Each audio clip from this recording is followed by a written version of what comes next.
तो भाई क्या हाल है दोगा? हेलो गलीब भाई, हेलो हारिस भाई, गुलजार भाई, बोलो भाई, हाजी मुस्तली भाई, कैसे हैं? आज सब एक अच्छे। पुराना हम ठीक पापी हैं जी, आप कैसे हैं? आप बड़े आज दिनों एक बाद आए पुराना हैं वैसे। पापी एंटर हो गया है। क्या हाँ। बोले। और हम्म, बहुत दिन बाद आप लोगों से बात हुआ। और आज पर्सनली चूंकि आना था, क्योंकि आज ही वो दिन था जब 74 साल पहले हम लोगों को आज़ादी मिली थी। और हम्म, आज ही वो दिन था, वो ट्रेजिक डे था जब 74 साल पहले हम लोग अलग हुए थे। हम्म। हम्म, सो एक तरफ तो खुशी थी और एक तरफ दुख था, लेकिन ये एक बहुत अच्छी बात है कि हम सभी का जो एक कॉमन क्या बोलते सोच है, जिसको हम लोग कहते हैं भगवान के प्रति अविश्वास, एथिज्म, रैशनल थिंकिंग। हम्म। हाँ, ये सब हम लोगों को आप बोलिए ये कारवां था कि क्या था कि हम सभी को एक ही प्लेन पे लेके आ गई। आप सभी से मिले, आपसे भी मैंने बहुत कुछ चीज सीखा है। जो बहुत सारे चीज जो बहुत सारे स्टीरियोटिपिकल नोशंस हम लोगों के एक दूसरे के मुल्क के या फिर एक दूसरे के देश के प्रति हम लोगों का जो सोच रहता है, आपने उन बहुत सारे स्टीरियोटिपिकल नोशंस या फिर क्या बोलते हैं थॉट्स को डिबंक किया।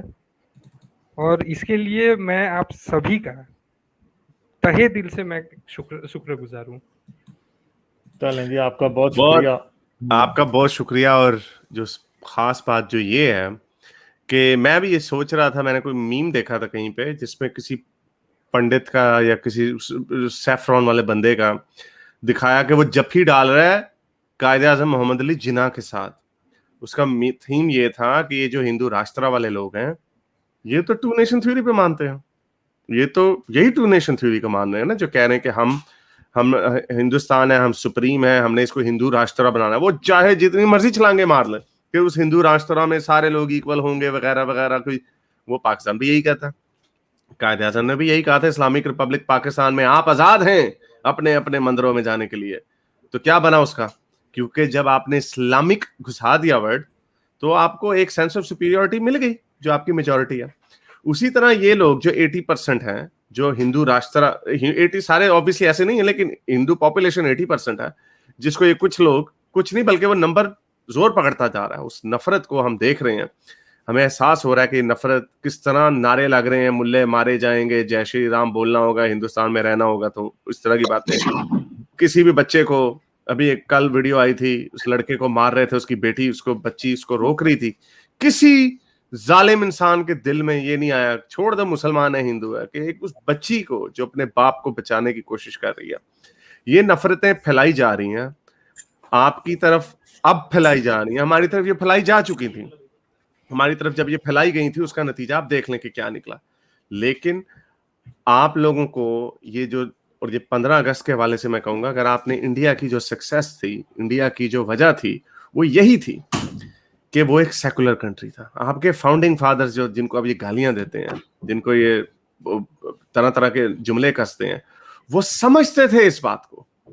अगर वो इसको कह देते कि हाँ हमने इंडिया को हिंदू राष्ट्र बनाना है, तो जो पाकिस्तान का जो एलिमेंट है, शायद आप पाकिस्तान उस वक्त ज्यादा बड़ा हिस्सा लेने में कामयाब हो जाता, क्योंकि तब तो क्लियर हो जाना था कि हाँ भाई आपको उधर मुसलमान चाहिए, इधर हिंदू चाहिए, तो हमने कत्ल गारत बहुत ज्यादा होनी थी, इससे कत्ल गारत भी होनी थी। और हमें 10 मिलियन और कितनी पॉपुलेशन में, 10 करोड़ उधर रह गए थे मेरा ख्याल उस वक्त, जितने भी थे। तो उतने, सॉरी 10 नहीं, मेरे 4-5 करोड़ थे, उतने मुसलमान उधर रह गए, तो उनका भी हिस्सा हमें दो पंजाब या इस साइड पे। तो आप लोग ये आपके लोग अब ये हरकतें कर रहे हैं, और ये बड़ी खतरनाक जगह पे आप जा रहे हो।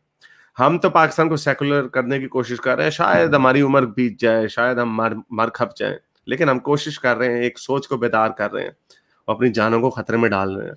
और यही आवाजें जो हैं, इनसे डरना नहीं है। ये जो पांडी हैं जो कहते हैं जय श्री राम के नारे लगाने होंगे, नेशनलिज्म, अगर कोई ऐसी बात कर दो जो क्रिटिकल हो, उसको एंटी नेशनलिस्ट कह देते हैं, उन लोगों से आपको लड़ना होगा। ये चाहे आपको लिब्रांडू बोलें या जो मर्जी आपको पाकिस्तानी बोलें, आपको इनके खिलाफ लड़ना होगा। बस दैट्स मेरी तो यही सोच है। मुझे बड़ी परेशानी होती है जब मैं देखता हूं उनको।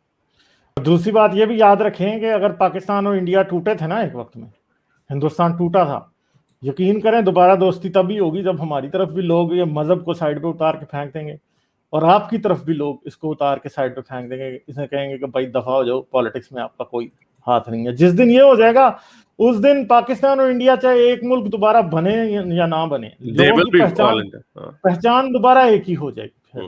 ठीक है, लेकिन ऐसा होगा नहीं। चाहे चाहे चाहे ना भी एक मुल्क हो, लेकिन जो आज के डेट का यूरोपियन यूनियन है, अगर हम लोग आज से 75 साल पहले, अगर हम लोग आज से 75 साल 80 साल पहले जाते हैं तो हम देखते हैं ना कि यूरोपियन किस तरह से एक दूसरे के मतलब खून के प्यासे थे।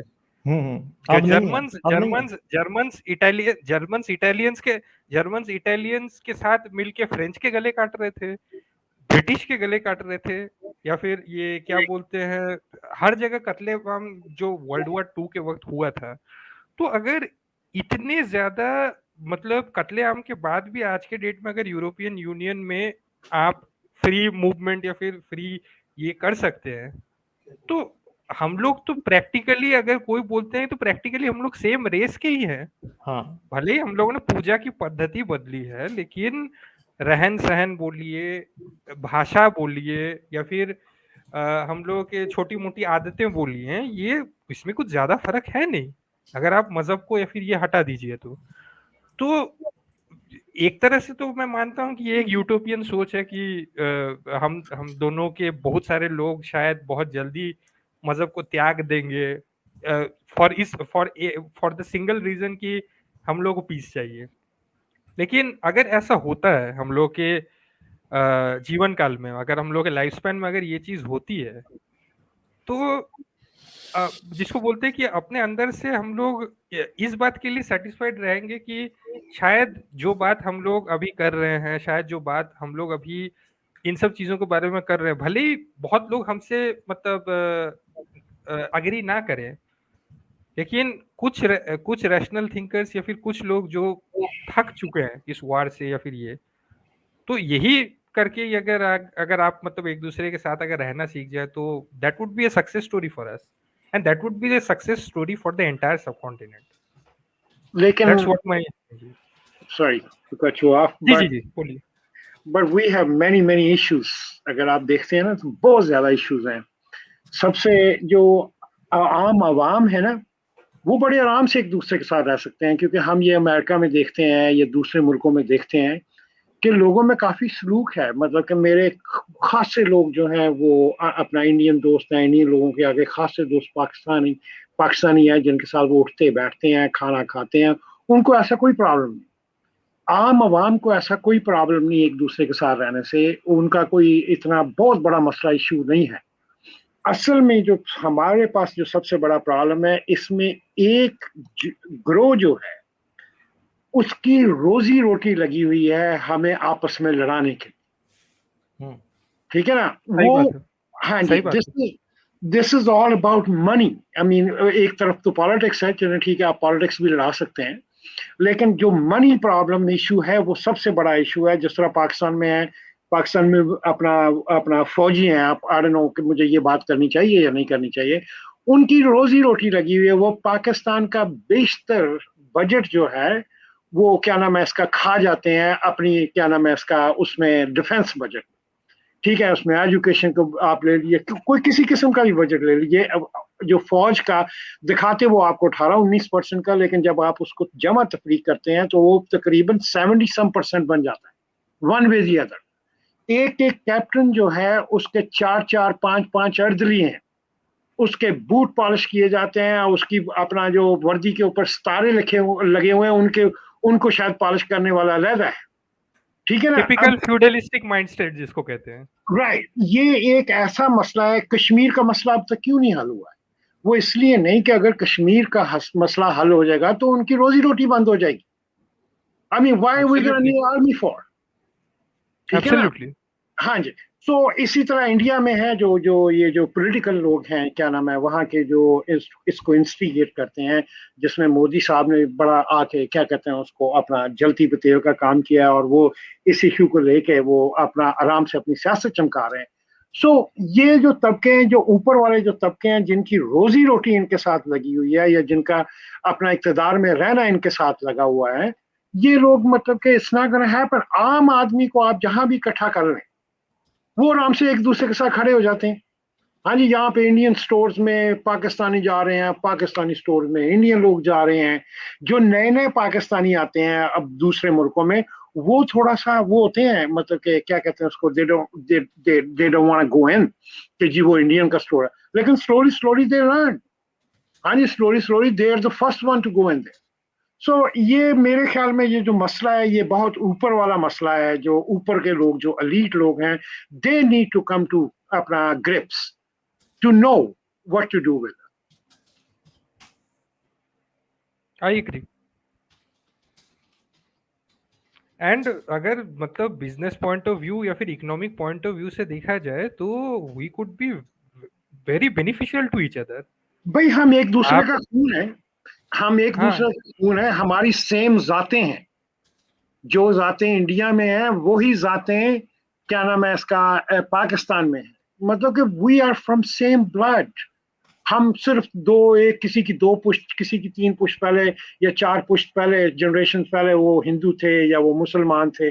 हमारा खाना सेम है, हमारा डांस करना सेम है, हमारी बोली सेम है। सिर्फ उसके अंदर 5-10 हम फारसी के लफ्ज लगा के हमने उसको उर्दू कर दिया है, जो पहले आम हिंदी सी। हाँ जी, अब अपना नाम रखते हैं तो जी हमें वो क्या कहते हैं उसको, आफताब रख देते हैं, लेकिन सूरज नहीं रखेंगे क्योंकि वो हिंदी का वर्ड है। शम्स और सूरज। हाँ जी, शम्स और सूरज, मतलब इस तरह की। शम्स तो रखते हैं, शम्स तो हाँ है जी, नाम। हाँ जी। और मतलब कि आप सूरज यही नहीं। अंदाजा, हाँ जी, यही अंदाजा लगा लें कि मतलब कि क्या नाम है इसका, कि हम में मतलब कि कितनी वो अपना एक दूसरे, क्योंकि हम हैं एक, मतलब कि बुनियादी basically we are just one. हर चीज हमारी वन है। जिस तरह वहां के पंजाबी हैं, इस तरह यहाँ के पंजाबी हैं, गुजराती हैं, सिंधी हैं, they have the same habits. I've been with all of these मतलब races and क्या कहते हैं उसको अपना ethnicity, आप जो भी इसको आप कॉल कर सकते हैं, are they all the same? I mean there is nothing अपना क्या नाम है different in them. जब लेकिन जो ही हम इस्लाम का या हिंदुइज्म का वहां पे तड़का लगाते हैं, everything just I mean goes down the drain. चलें दोगा, कोई और बात आप करेंगे? जी, मैं बस ये लास्ट बात कह के ही चला जाता हूँ कि डिवाइड करने के 100 तरीके होते हैं, लेकिन आप उन मतलब रीजंस को खोजिए कि जिससे हम लोग एक पीसफुल या फिर एक सेम पेज वाले क्या बोलते हैं पॉइंट ऑफ व्यू में आ सके। That is what actually this subcontinent wants. Thank you everyone. चलें, ठीक है, थैंक यू, वही बात है।